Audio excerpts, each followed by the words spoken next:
বিয়ের বয়স হয়েছে, অন্যদের মাধ্যমে বিয়ের কথা জানাইতেছি বাসায়, তারপরেও বছর পেরিয়ে গেল, বিয়ে দিচ্ছে না। এই বিষয়ে বাবাদেরকে কিছু বলবেন। আবার নামও লিখেছে, বাঘের বাচ্চা একেবারে, নাম মোহাম্মদ আব্দুল আজিজ। কে গো আব্দুল আজিজ? কে গো? না, নাম লিখে দিয়ে গেছে। আচ্ছা, যাই হোক, আমার কথা খুবই সাফ, ক্রিস্টাল ক্লিয়ার। এই দেশকে যদি মাদক মুক্ত করতে চান, এই দেশকে যদি আপনারা জেনা মুক্ত করতে চান, এই দেশকে যদি আপনারা ধর্ষণ মুক্ত করতে চান, আমার যুবক ভাইদেরকে সঠিক বয়সে বিয়ের পিঁড়িতে বসায় দেওয়া লাগবে। বড্ড অধম সেই বাবা, যে বাবা জানে যে আমার ছেলে হারাম প্রেম করছে, তবুও বাবা তার ছেলেকে বিয়ে দিতে চায় না। বড্ড অধম সেই মেয়ের বাবা, যেই মেয়ের বাবা সামান্য কয়েকটা টাকার জন্য মেয়েকে চরিত্রবান ছেলের সঙ্গে বিয়ে দিতে চায় না। মাথায় রাখবেন আব্বাজান, আমার যুবকের বয়স একটু কম বলে তাকে মাইনাস করে দিবেন না। ওয়াক্ত হামেশা एक नहीं होता, वक्त तो बदलता है। जो आज जीरो है वो तो कल हीरो भी हो सकता है। আব্বাজান, আপনার বোঝা উচিত আপনার মেয়ের রুচি হয়ে গেছে খারাপ।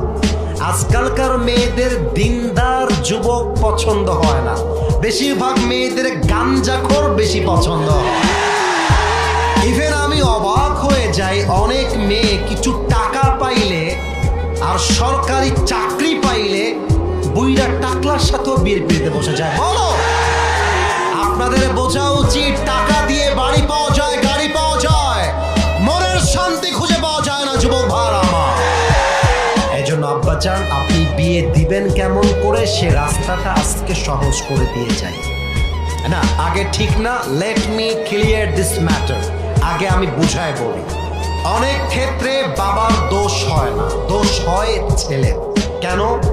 ছেলে কামাই করে না 2 পয়সা, কাজ করে না 2 পয়সা, বিয়ের কথা কইলে আমি বিয়ে করব। কেন রে, তোর কামাই কোথায়? তুই বউটা যে খাওয়াবি, একটা বাড়ির মেয়ে নিয়ে আসবি, তোর তো ন্যূনতম সামর্থ্য লাগবে। এবার কথা ঠিক আছে কিনা বলেন আপনারা সবাই? ওই সামর্থ্য লাগবে। এখন যুবকরা বলবে, হুজুর আমার খুব ভালোবাসে আমাকে, সমস্যা নেই। বাবুরে, বিয়ের পরে যখন ঘরে অভাব আসে, ভালোবাসা তখন জানলা দিয়ে পালিয়ে যায়। আর মেয়েদের কথায় যে বিশ্বাস করবে, বাস ছাড়া জীবনে কিছুই খাবে না সে।